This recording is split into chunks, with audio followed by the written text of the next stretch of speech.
तो मेरी पूरी स्पीच ख़त्म हो जाएगी।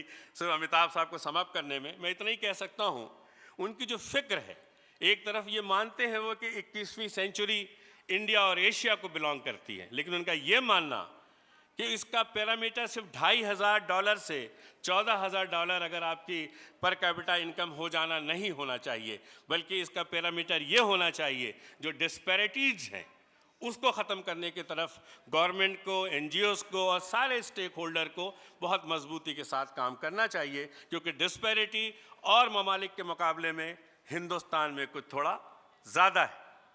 और वो सारी डिस्पैरिटी की बात करते हैं, जेंडर की बात करते हैं, रीजन की बात करते हैं, social and economical cost factor की बात करते हैं और रिलीजन माइनॉरिटी की बात करते हैं। तो मुझे लगता है इस पे हम लोगों को काम करना चाहिए। जनाब यू निसार अहमद साहब ज़मीन पे बहुत काम कर रहे हैं, कई चीज़ों में हम लोग की बातें होती रहती हैं। कुरान के हवाले से उन्होंने एक मुसलमान हिंदुस्तान में जो रह रहा है एज ए शहरी, उसकी ज़िम्मेदारियों की तरफ एक मुकम्मल खाका पेश किया है कि कुरान चाहता क्या है। अगर आप इंडियन सिटीज़न हैं तो आपकी ज़िम्मेदारी क्या होना चाहिए, आपके फ़राइज़ क्या होने चाहिए। हुकूक़ की लड़ाइयाँ लड़िए, लेकिन अपने फ़राइज़ को भी समझना है और मुल्क की खिदमत में शाना बशाना चलना है। आपने मदीनियत का जिक्र किया, जिसमें सरवर कायनात सरकार दो आलम सल्लल्लाहु अलैहि वसल्लम जब शुरुआती 3-4 साल उनका मदीना है तो उस वक्त वो मदीनियत की बात करते हैं, उसका जिक्र किया। उसमें वो तमाम चीज़ें करते हैं जो किसी भी बहुत अच्छी डेमोक्रेसी या किसी बहुत अच्छी हुकूमत के जितने भी पाए हो सकते हैं उन सब को करके रसूलुल्लाह ने दिखलाया। और उसको आप राष्ट्रवाद कह लीजिए, नेशनलहुड कह लीजिए, उसकी बुनियाद मदीने में रसूलुल्लाह सल्लल्लाहु अलैहि वसल्लम ने डाली। तो वहाँ से हमको सीख करके, समझ करके एक ज़िम्मेदार शहरी बनने की तरफ निसार साहब का इशारा था, जो हम लोगों को करना चाहिए।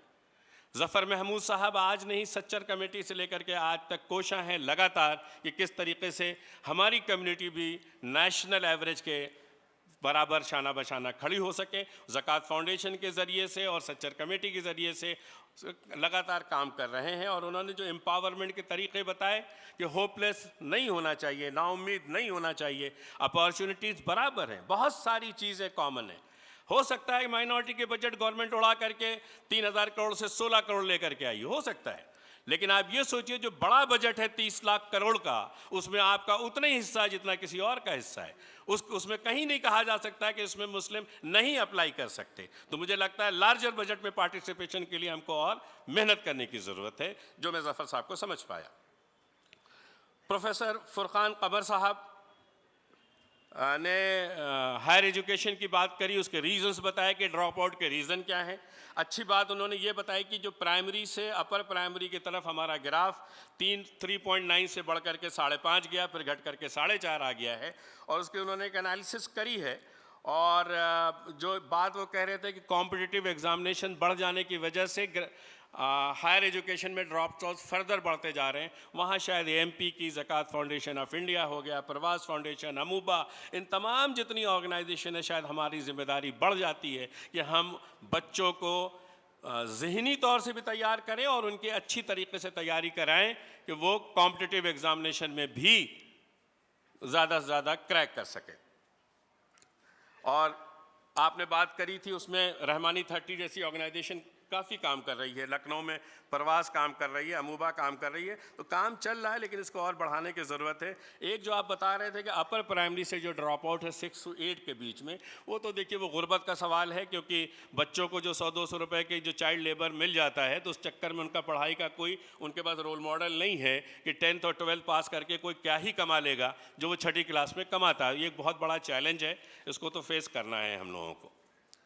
अब बात करते हैं आज के इस प्रोग्राम की ज़रूरत की।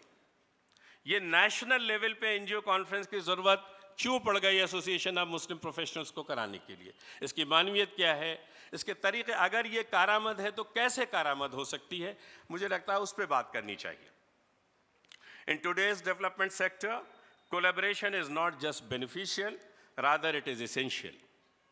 NGOs can create deeper impact when they coordinate their efforts, complement each other strengths and build strong networks। बहुत बड़ा फ़र्क पड़ जाता है। और NGO एक ऐसी ऑर्गेनाइजेशन है जहाँ आदमी की ज़रूरत नहीं, प्रोसेस से चलती है। तो जब आप कोलैबोरेट करेंगे और दूसरों की प्रैक्टिसेस को, आज ही 2 दिन में आप नेटवर्किंग करेंगे, दूसरों की प्रैक्टिसेस को सीखेंगे और समझेंगे, तो आपको खुद लगेगा कि आपकी प्रोडक्टिविटी बढ़ने के चांसेस ज़्यादा हो जाएंगे। Coordination reduces duplication of work, ensure efficient use of limited resource, improve service delivery and outreach, help present and united voice for policy advocacy। अगर आप कोई भी पॉलिसी एडवोकेसी की बात करेंगे तो एक छोटी सी एक एनजीओ लेके जाएंगे, लोग नहीं सुनेंगे। लेकिन जब आप इकट्ठा होकर के एक बड़ा नेशनल लेवल का प्लेटफॉर्म लेकर के वो बात जाएंगे, तो गवर्नमेंट या कोई भी स्टेक होल्डर उस बात को सुनता है, कायदे सुनता है, तो वहाँ भी इसका रोल बड़ा है। और इन सब चीज़ों के लिए करना क्या चाहिए? आपका शेयर्ड विजन और रोल रिस्पॉन्सिबिलिटी की क्लैरिटी बहुत ज़्यादा होनी चाहिए। Establish common goal for joint initiatives, map each other strengths and define clear responsibility, align programmes to avoid overlapping efforts. आप देखिए ना, कराई को देखिए, कपूर साहब की टोटल उम्र 40 साल की थी, 54 में पैदा हुए, 94 में इंतकाल हो गया। इस 40 साल में उन्होंने कराई की बुनियाद रखी, चाइल्ड राइट्स एंड यू करके एक छोटी से इनिशिएटिव शुरू किया था। आज कराई कितनी बड़ी ऑर्गेनाइजेशन बन गई और कितनी हेल्पफुल है। वजह क्या रही होगी? वजह रही होगी प्रोसेस, गोल की सेटिंग, क्लियर रिस्पॉन्सिबिलिटी, रोल्स का डिफाइन कर देने से जो ऑर्गेनाइजेशन इस्टेब्लिश करी वो बड़ी जल्दी कम उम्र में चले गए, लेकिन उसके बाद भी ऑर्गेनाइजेशन ग्रो करती चली गई। तो यहाँ से हमको सीखने की ज़रूरत है कि अगर हम कोई भी एनजीओ बनाते हैं, कितनी भी छोटी क्यों ना हो, लेकिन उसको लॉन्ग टर्म के हिसाब से हमारे रोल्स और क्लैरिटी ऑफ रोल्स और ऑब्जेक्टिव होना चाहिए। और इसके बाद जो तरीक़े हैं उसमें हमें एक रेगुलर कम्युनिकेशन सिस्टम इस्टेब्लिश करना चाहिए, पीरियडिकल रिव्यू होना चाहिए, व्हाट्सएप के ग्रुप बनना चाहिए, एक दूसरे की प्रैक्टिसेस को शेयर करना चाहिए, रिसोर्स और नॉलेज की शेयरिंग होनी चाहिए, ट्रेनिंग मॉड्यूल को एक्सचेंज करना चाहिए, फील्ड लर्निंग, रिसर्च, ये सब जब आप इकट्ठा होंगे कई एनजीओज़ में, तो बहुत सारी इस तरह की चीज़ें आपस में एक्सचेंज करके आपको उतने रिसोर्स लगाने की ज़रूरत नहीं है। जॉइंट प्लानिंग एंड प्रोजेक्ट्स आप ले सकते हैं। जैसे मान लिया आज एमपी है, तो एक बड़ा प्रोजेक्ट गवर्नमेंट का उठाना चाहे तो हिम्मत कर सकता है कि आपके सपोर्ट से, 300-400 लोगों के सपोर्ट से एमपी एक बड़ा काम कर सकता है। हम लोग के बीच में जनरल ज़मीरुद्दीन शाह साहब तशरीफ़ लाए हैं, आपका खुशामदीद सर, बेगम ज़मीरुद्दीन शाह साहब का खुशामदीद इस प्रोग्राम के अंदर। तो मैं अर्ज़ कर रहा था आपसे कि अगर एसोसिएशन ऑफ मुस्लिम प्रोफेशनल ये नेशनल लेवल के एनजीओ कॉन्फ्रेंस कराता है और ये स्ट्रेंथ पैदा करता है, तो इतनी सारी एनजीओ को लेकर के कोई एक जॉइंट बड़ा प्रोजेक्ट गवर्नमेंट के साथ उठाया जा सकता है जो इंडिविजुअल एनजीओज नहीं उठा सकती हैं। हेल्थ में, एजुकेशन में और एनवायरनमेंट में, इन सब पे तो बड़ा काम किया जा सकता है। Co-create proposal for larger funding objectives, complement each other national NGO programme like this. Referral system है, आपको कोई चीज़ बहराइच में चाहिए, आप नहीं पहुंच सकते, वहां आपको पता है कि एनजीओ काम कर रही है, आपने रेफ़र कर दिया कि भाई वो ज़्यादा अच्छे तरीके से डेवलप चीज़ों को कर सकते हैं। Identify gaps with each organisation can fill, use complementary strength to provide holistic support to communities, network in the development sector, उसमें लोकल, सिटी, स्टेट कोऑर्डिनेशन और सीएसआर, गवर्नमेंट की स्कीमें, इन सब को मर्ज करके एक प्रोग्राम बना सकते हैं। पार्टनरशिप विद गवर्नमेंट और सीएसआर, जो अभी दानिश आज़ाद साहब भी कह के गए, और मुझे भी लगता है कि हम लोगों को उनके साथ पार्टी, कोई भी गवर्नमेंट कितनी भी, वो कोई भी प्रोग्राम आखिरी आदमी तक नहीं पहुंचा सकती, और इसी गैप पे ब्रिज अप करने के लिए शायद एनजीओज़ की ज़रूरत है। और अमेरिका जैसे डेवलप्ड कंट्रीज़ ने तो उसको एक पैरेलल टू गवर्नमेंट या पैरेलल टू कॉर्पोरेट की हैसियत है, और मुझे लगता है हिंदुस्तान जैसी जगह पे इसकी और ज़रूरत है कि इतनी बड़ी पॉपुलेशन तक सिर्फ गवर्नमेंट मशीनरी नहीं पहुंच सकती है। इसलिए मुझे लगता है एनजीओ के सेक्टर में और आगे काम करना चाहिए हम लोगों को।